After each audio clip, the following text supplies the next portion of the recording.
Assalamualaikum warahmatullahi wabarakatuh.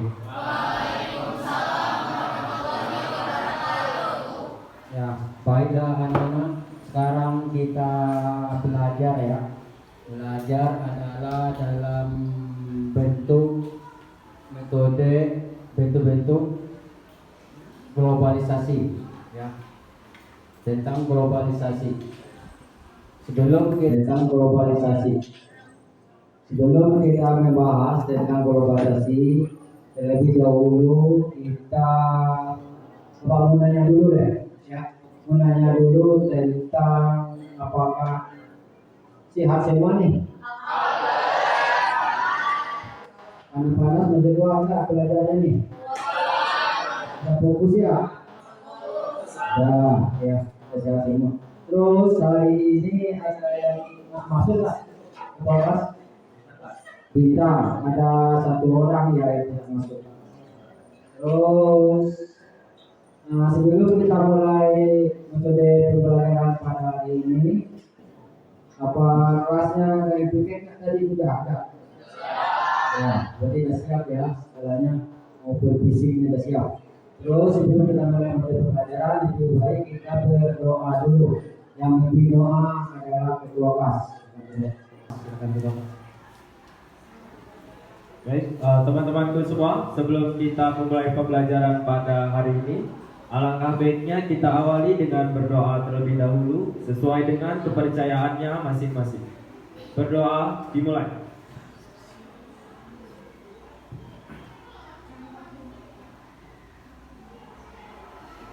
Berdoa selesai. Memberi salam.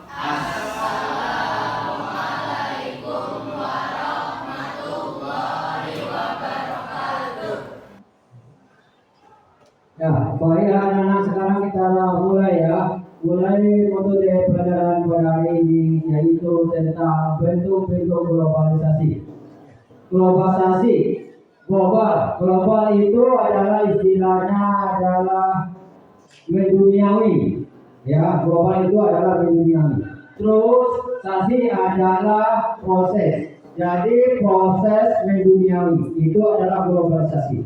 Ya. Terus globalisasi ini pengertian globalisasi. Globalisasi adalah terbentuknya sistem organisasi dan komunikasi antara masyarakat di seluruh dunia untuk mengikuti sistem dan kaidah sama secara cepat. Berarti globalisasi ini adalah cepat perubahannya ya, zaman ke zaman. Ini seluruh globalisasi. Terus sebelum kita membahas mengenai ini, lebih baik kita menonton gambar dulu ya. Ini ada gambar tentang globalisasi, perubahan globalisasi. Ini gambar globalisasi di bidang budaya. Bidang budaya ada 4 bagian ya. Kita bahas hari ini cuma 3 aja ya. Yang pertama adalah meningkat imigrasi. Itu yang pertama yang kita bahas nanti adalah peningkatan imigrasi. Terus yang nomor 2 adalah pengaruh busana masyarakat luar. Ya. Terus nomor 3 adalah budaya asing berkembang di Indonesia. Terus kita mulai dari pertama. Pertama adalah tentang peningkatan imigrasi. Ini gambarnya. Sangat padat di negara kita adalah imigrasinya, ya, perpindahan penduduk. Terus imigrasi artinya adalah perpindahan penduduk dari suatu daerah ke daerah yang lain yang masih luas. Nah, itu disebut dengan imigrasi. Imigrasi itu adalah penduduk yang padat ke penduduk yang ringan. Nah, itu contoh-contohnya. Ya, contohnya dari Pulau Jawa ke Pulau Sumatera, dari Pulau Jawa ke Pulau Kalimantan. Nah, itu disebut dengan imigrasi. Ya. Terus istilah imigrasi terbagi menjadi 4 bagian.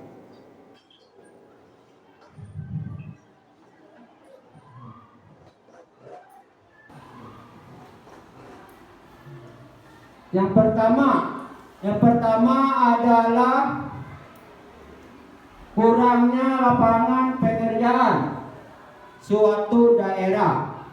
Itu yang pertama. Yang kedua adalah padatnya penduduk suatu tempat. Yang ketiga adalah sumber daya alam yang berkurang. Yang nomor 5 adalah lingkungan pendidikan yang tidak memadai. Jadi ada 5 contoh-contoh tadi migrasi. Yang pertama, kurangnya lapangan pekerjaan. Tolong dijelaskan sama Aulia. Oke, baik Pak Jas. Jadi apabila di suatu daerah tidak ada pekerjaan yang dirasa cocok atau bukan keahliannya, maka seseorang akan melakukan migrasi ke daerah lainnya. Terima kasih. Terus, terima kasih Aulia sudah menjawabkan tentang pertanyaan tentang terindikasi pertama. Terus, yang kedua adalah tentang kepadatan penduduk suatu daerah. Saya yang menjawab adalah mungkin ketua kelas. Dengan adanya kepadatan penduduk yang berlebihan di suatu tempat, maka akan menyebabkan sebagian masyarakat memutuskan untuk melakukan migrasi ke daerah yang tidak ramai yang sekarang ini dia tempati. Nah, dengan adanya hal tersebut, maka secara tak langsung pemerataan jumlah penduduk di Indonesia menjadi lebih stabil atau lebih tersebar secara baik. Terima kasih. Terima kasih, Mas Gabung. Terus kita lanjut lagi yang ketiga. Imigrasi yang ketiga adalah tentang sumber daya alam. Sumber daya alam yang kurang. Silakan boleh. Baik Pak Jas, terima kasih atas kesempatannya. Jadi misalkan dalam satu daerah ini memiliki keadaan alam dengan tanah yang gersang dan kering, dan hal tersebut akan berpengaruh terhadap kebutuhan masyarakat sekitar. Lalu banyak dari masyarakat di sana memilih untuk melakukan migrasi untuk memenuhi kebutuhannya. Terima kasih. Itulah jawaban nomor 3. Terus contoh yang selanjutnya. Contoh yang nomor 5 adalah tentang pendidikan. Ya, kurangnya fasilitas pendidikan suatu tempat, maka disebut dengan imigrasi ke tempat yang lain. Contohnya coba kira-kira Karena kurangnya fasilitas pendidikan yang memadai di suatu daerah, membuat penduduk di sekitar memilih untuk pindah ke suatu daerah lain yang mungkin fasilitasnya lebih memadai, kemudian juga atau bisa dibilang imigrasi. Terima kasih Pak. Ya, terima kasih telah dengan menjelaskan. Ada tentang globalisasi tentang budaya. Ada 5 contoh-contohnya. Ya, sudah dijelaskan sama teman-teman kita. Nah, ini coba kita lihat dari poinnya dulu. Ya, kita ulang lagi pembahasannya. Imigrasi merupakan perpindahan penduduk dari suatu tempat ke tempat yang lain. Ya, dengan tujuan untuk tidak menetap. Itu dulu. Satu, kurangnya lapangan pekerjaan. Apabila di daerah asal tidak ada lapangan pekerjaan yang sesuai dengan keahliannya dan jiwa kewirausahaan terasa tidak cocok, maka seorang akan melakukan imigrasi ke tempat yang lain. Itu nomor 1. Nomor 2, kepadatan penduduk yang berlebihan. Maka banyak orang yang melakukan imigrasi ke daerah yang tidak terlalu padat, bagi tempat yang kurang. Terus nomor 3, sumber daya alam yang kurang. Keadaan tanah yang gersang. Ya. Nomor 2, dikarenakan sumber tidak memadai. Tanah yang gersang, contohnya tanah yang tandus, tanah yang batu-batuan. Nah, itu contohnya gersang.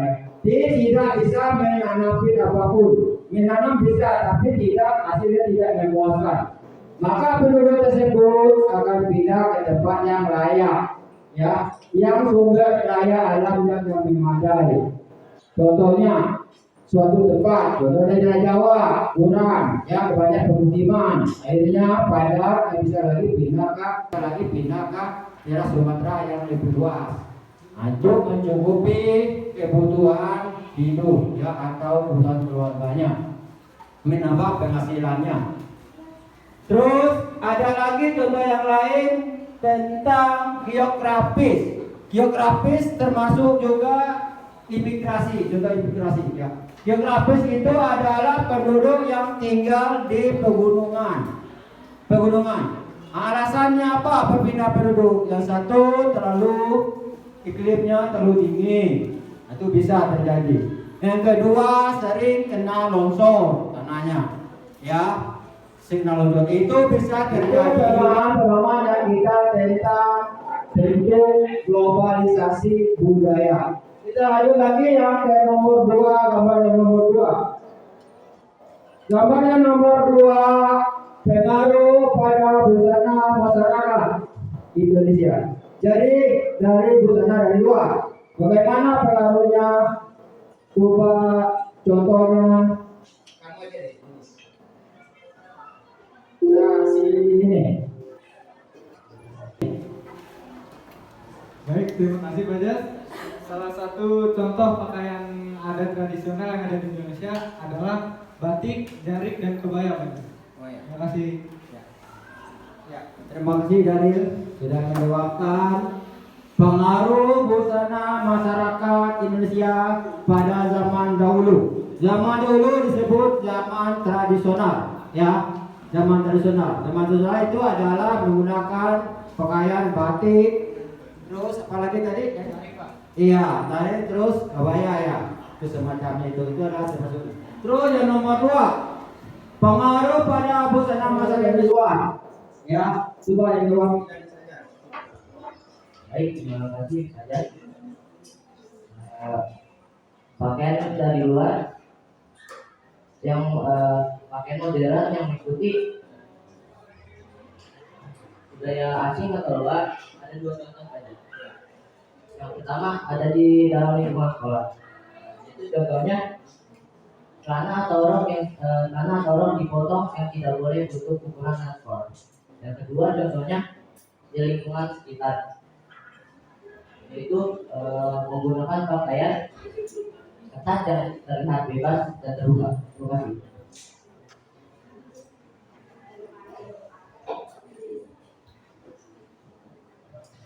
Ya, baiklah. Kita membuat contoh 2 contohnya, ya. Contoh pertama tadi tentang pakaian tradisional atau termasuk dengan tradisional. Yang kedua adalah pakaian modern, ya. Jadi remaja-remaja sekarang sudah mengikuti pakaian modern, ya. Jadi sudah diurus sama si Nadi, contohnya menggunakan pakaian yang ketat, ya, celana yang ketat, baju, terus ada tambahan lagi dari tentang rambut dipirang-pirang, ada yang menggunakan anting, ya. Lagi ya, Bilal. Ada yang menggunakan anting, terus ada yang menggunakan apa lagi Bilal? Kalau yang di jalan-jalanan. Ya, tindik, terus Tato. ya, menggunakan tato. Itu menggunakan apa lagi? Satu lagi. Kalung. Ya, menggunakan kalung. Nah, itu adalah termasuk busana pengaruh dari luar, ya, bukan busana pakaian doang, ya. Jadi itu ada termasuk juga mulai dari rambut, ya, segala macam. Itu kita mengikuti busana luar sama sekarang. Terus kita lanjut lagi ke gambar nomor 3. Gambar nomor 3 ini adalah budaya asing berkembang di Indonesia. Contohnya kita buat 2 contoh. Yang pertama mengasih contoh adalah Terima kasih saja atas kesempatannya. Salah satunya disebabkan karena adanya krisis globalisasi yang melancur Indonesia, seperti adanya teknologi, budaya, dan sosial, baik dari segi positif maupun negatif. Selanjutnya akan dilanjutkan oleh Hati. Terima kasih Nana dan Pak Anjas, saya izin melanjutkan untuk dampak dari berkembangnya budaya asing di Indonesia. Dampak yang terjadi ada dampak negatif dan dampak positif.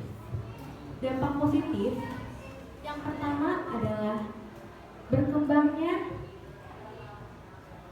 dan berubahnya pola pikir masyarakat Indonesia. Dan dampak negatifnya yaitu tersingkirnya produk dalam negeri dan tersainginya produk-produk lokal oleh produk luar negeri. Terima kasih. Sekarang kita lanjut lagi tentang apa kamu melihat video Habibie ya, mendiskusikan tentang video Habibie mulai lahir sampai menjadi presiden.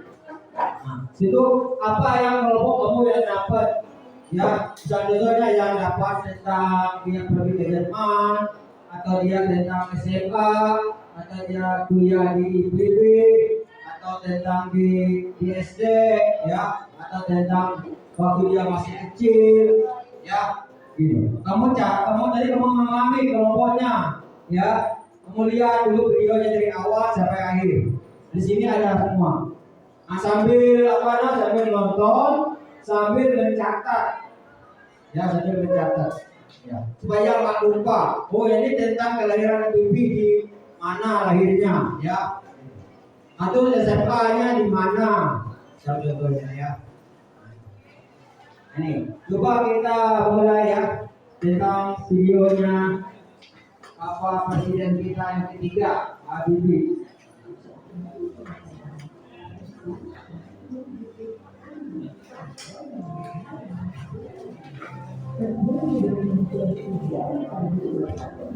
Ya, coba kamu lihat dulu.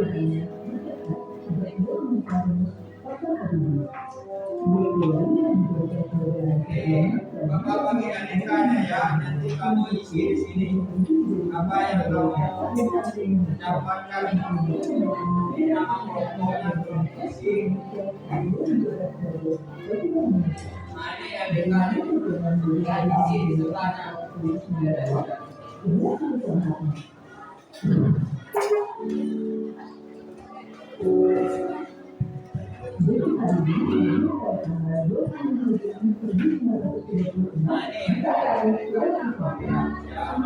Ini kamu sebelahnya nih. Habis kamu dapat dari videonya kakak di sini. Ini kelompok kamu ya. Mari biar di sini kamu yang dapat sama kamu fokus nontonnya. Ya, masa perempuan 6 orang ada data kelahiran data di sini nanti presentasikan. Nah, ini apa namanya DDK-nya itu yang mengisi acara. Ini yang isi nama cuma kelompoknya Pak. Oke, ya.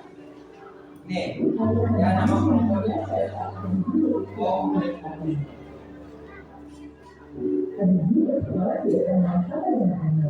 karena sebagai teman-teman kita disebutkan anak dari teman-teman juga disebutkan mereka. Pada usia 18 tahun, Habibie sudah diikuti dan menjadi aktor. Namun, hanya untuk saja. Dan orang muda mengejar mimpinya menjadi dokter dan menjadi adalah sedang dibutuhkan. 2 tahun kemudian, dia dapat kembali menjadi menteri Kesehatan Teknologi untuk kedua kali. Dia telah menjadi aktif berpemikiran tadi, Habibie telah memiliki lebih dari 45% yang banyak digunakan oleh orang-orang yang berdoa seperti Eva. Di tahun 2003, Habibie mendapatkan penghargaan Fellow Consumer. Ia juga menjadi orang aktif pertama yang mendapatkan penghargaan di Indonesia yang juga mengembangkan penghargaan. Pada usia 57 tahun atau pada tahun 1993, Habibie dapat kembali menjadi menteri riset dan teknologi untuk yang ketiga kali. Dia memiliki menteri teknologi yang berbeda. Jika menurutnya dalam sebuah film berjudul Habibie dan Ainun. yang sukses diperankan oleh Saudara Hamil dan Bunda Selatan. Ya, udah ya. Sekarang kamu apa namanya itu presentasi. Sekarang kamu presentasi ya tentang yang kamu dapat, kamu tulis di LDK, habis itu kita presentasikan. Ya, coba kamu cari dulu yang kamu dapat. Ya, sedikit lagi nggak apa-apa ya, penting kamu dapat menyerapkan kelompoknya. Ya. Coba kamu cari dulu.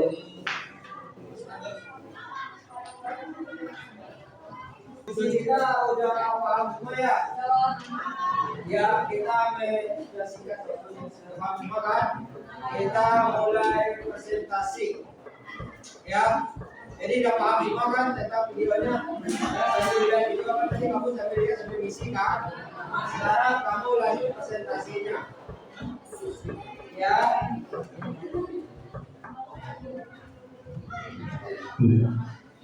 Udah siap kan?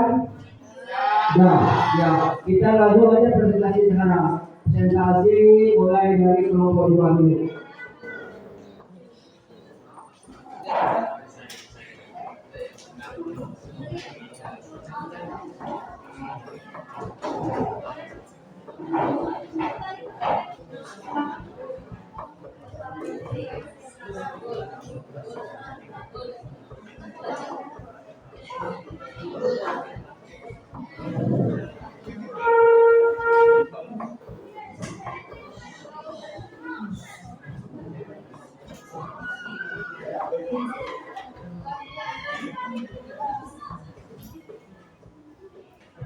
Assalamualaikum warahmatullahi wabarakatuh.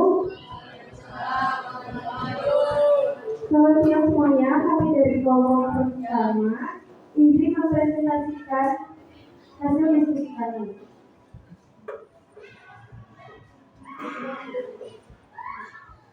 Jadi, karena kemauan untuk belajar hari ini, kemudian menuntut ilmu di Government Secondary School. Di SMA, beliau mulai tampak menunjukkan prestasinya, terutama dalam pelajaran-pelajaran eksakta, yang merupakan salah satu keistimewaan menjadi ia menjadi sosok favorit di sekolahnya.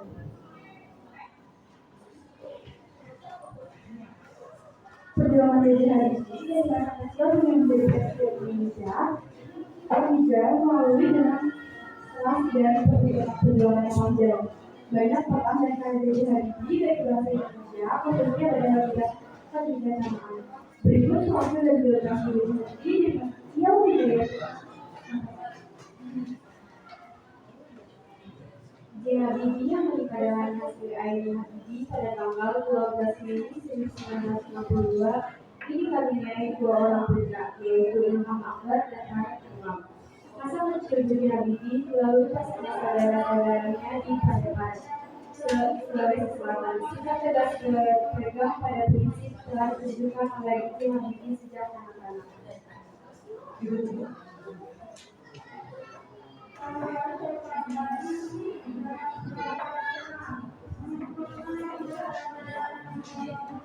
Sekian presentasi dari kami. Bila ada salah kata, mohon maaf. Assalamualaikum warahmatullahi wabarakatuh.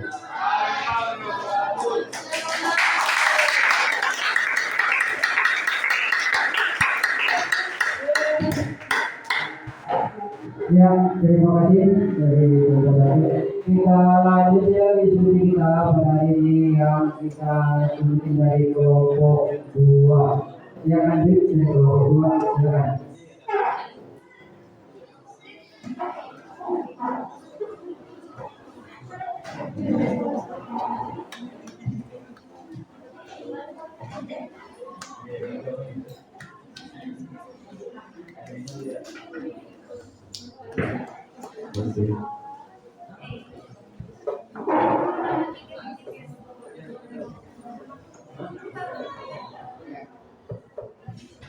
Oke, baik. Assalamualaikum warahmatullahi wabarakatuh. Baik teman-teman semuanya, karena kami di depan sini dari kelompok 2 akan melanjutkan terkait video pengamatan mengenai biografi B.J. Habibie yang telah kita saksikan secara bersama-sama. Jadi, B.J. Habibie adalah salah satu tokoh wanita dan menjadi kebanggaan bagi banyak orang di Indonesia. B.J. Habibie selain dikenal sebagai orang paling cerdas, juga dikenal sebagai orang yang ahli dalam pesawat terbang. Ia juga dikenal sebagai mantan presiden ketiga Republik Indonesia. Nama lengkapnya adalah Profesor Dr. Baharudin Yusuf Habibie. Ia dilahirkan di Parepare, Sulawesi Selatan pada tanggal 25 Juni 1936. Beliau merupakan anak empat dari 8 bersaudara. Pasangan Alwi Abdul Jalil Habibie dan Raden Adentuti Marini Puspowardoyo. Habibie yang mempunyai kebakaran kemampuan belajar dan membaca, ia dikenal sangat cerdas ketika masih menjadi sekolah dasar.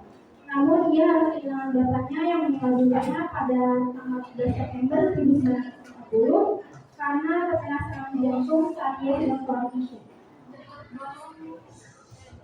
Sekian dari kelompok kami, mohon maaf atas kekurangannya. Wassalamualaikum warahmatullahi wabarakatuh.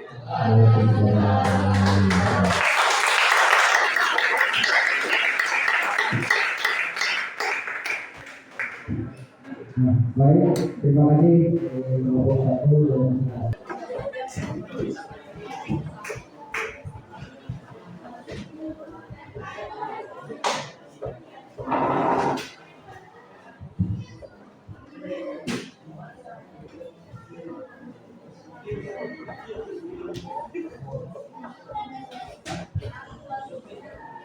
Assalamualaikum warahmatullahi wabarakatuh. Perkenalkan, kami dari kelompok 5. Di sini kami ingin mempresentasikan hasil diskusi kami tentang B.J. Habibie. Di Indonesia, Habibie berkenal pejabat publik dari Kepala BPPT, pemimpin sebuah perusahaan BUMN listrik strategis. Pada tahun 1965, Habibie berhasil memimpin pembuatan pesawat N250 Gatot Kaca yang merupakan pesawat buatan Indonesia yang pertama. Salah satu karya Habibie yang terkenal. Setelah dipunyai PTN, Habibie yang ketika itu masih menjabat sebagai Menteri Riset dan Teknologi. Kemudian diangkat menjadi Wakil Presiden Indonesia pada tanggal 14 Maret 1998 dan menjadi Jakarta dalam Kabinet Pembangunan.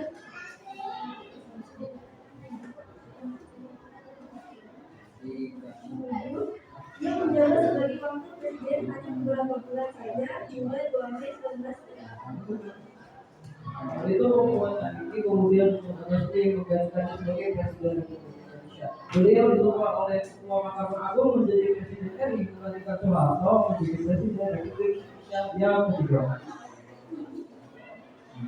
Sekian hasil diskusi dari kelompok kami. Jika ada salah kata, mohon dimaafkan.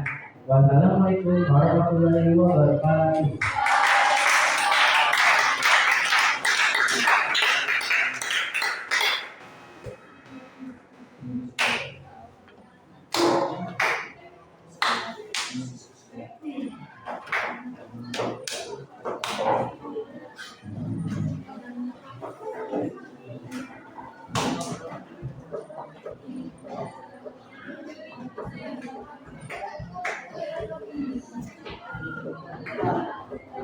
Baiklah, presentasi kita pada hari ini sudah cukup. Ya.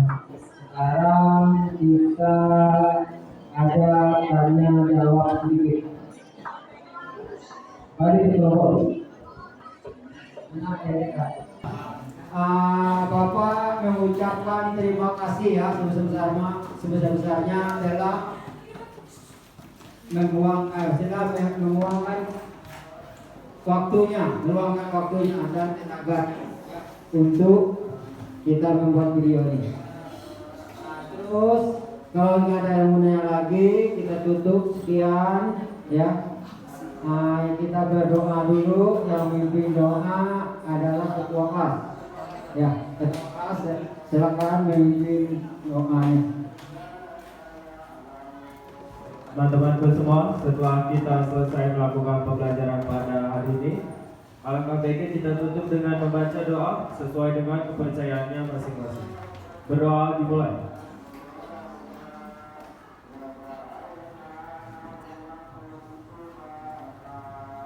Berdoa selesai. Memberi salam.